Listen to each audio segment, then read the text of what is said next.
माघ महीने के कृष्ण पक्ष की एकादशी सटतीला एकादशी के व्रत की कथा।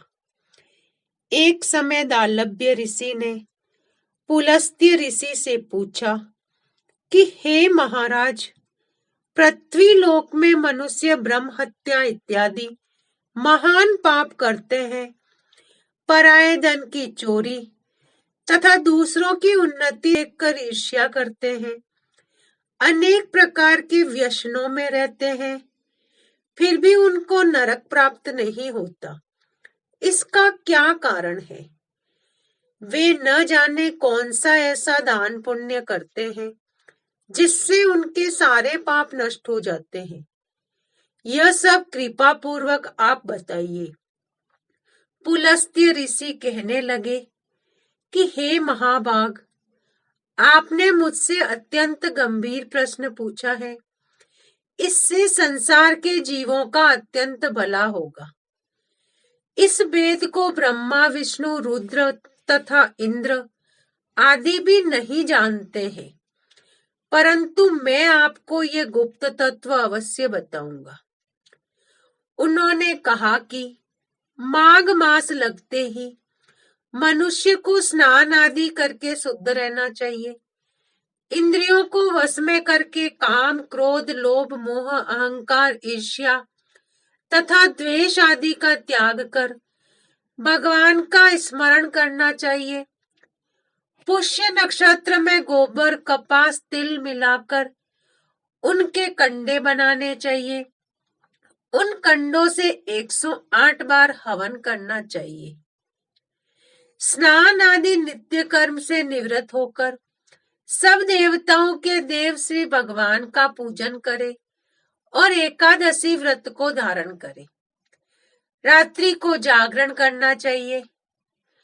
उसके दूसरे दिन धूप, दीप, नैवेद्य आदि से भगवान का पूजन करके खिचड़ी का भोग लगाए। उसके पश्चात पैठा, नारियल, सीताफल या सुपारी का अर्घ्य देकर स्तुति करनी चाहिए। हे भगवान, आप दीनों को शरण देने वाले हैं, इस संसार सागर में फंसे हुओं का उद्धार करने वाले हैं। हे पुंडरीकाक्ष, हे विश्व भावन, हे सुब्रमण्य, हे पूर्वज, हे जगतपते, आप लक्ष्मी जी सहित इस तुच्छ अर्घ को ग्रहण करें। इसके पश्चात जल से भरा कुंभ घड़ा ब्राह्मण को दान करें। ब्राह्मण को श्यामा गौ और तिल पात्र देना भी उत्तम माना जाता है। तिल स्नान और भोजन दोनों ही श्रेष्ठ है। इस प्रकार जो मनुष्य जितने तिलों का दान करता है, उतने ही 1000 स्वर्ग में वास करता है, उतने ही 1000 वर्ष स्वर्ग में वास करता है। तिल का स्नान, तिल का उपटन, तिल का हवन, तिल का तर्पण, तिल का भोजन, तिलों का दान, ये 6 प्रकार के तिल प्रयोग में आने के कारण इसे सटतीला एकादशी कहलाती है। इस व्रत के करने से अनेक पाप नष्ट होते हैं। इतना कहकर पुलस्त्य ऋषि कहने लगे, अब मैं आपको इस एकादशी की कथा सुनाता हूँ। सुने सटतीला एकादशी के व्रत की कथा। एक समय नारद जी ने भगवान श्री हरि विष्णु से यही प्रश्न किया था और भगवान ने जो सटतीला एकादशी का महात्म्य नारद जी को कहा, सो मैं तुमसे कहता हूँ। नारद जी ने भगवान ने कहा कि हे नारद, मैं तुम्हें सत्य घटना कहता हूँ, तुम ध्यान पूर्वक सुनो। प्राचीन समय में मृत्यु लोक में एक ब्राह्मणी रहती थी। वह सदैव व्रत किया करती थी। एक समय वह 1 मास तक व्रत करती रही। इससे उसका शरीर अत्यंत दुर्बल हो गया। यद्यपि वह अत्यंत बुद्धिमान थी, तथापि उसने कभी देवताओं या ब्राह्मणों के निमित्त अन्य धन का दान नहीं किया था। इससे मैंने सोचा कि ब्राह्मणी ने व्रत आदि से अपना शरीर शुद्ध कर लिया है, अब इसे विष्णु लोक तो मिल ही जाएगा। परंतु इसने कभी अन्न का दान नहीं किया, इससे इसकी तृप्ति होना कठिन है।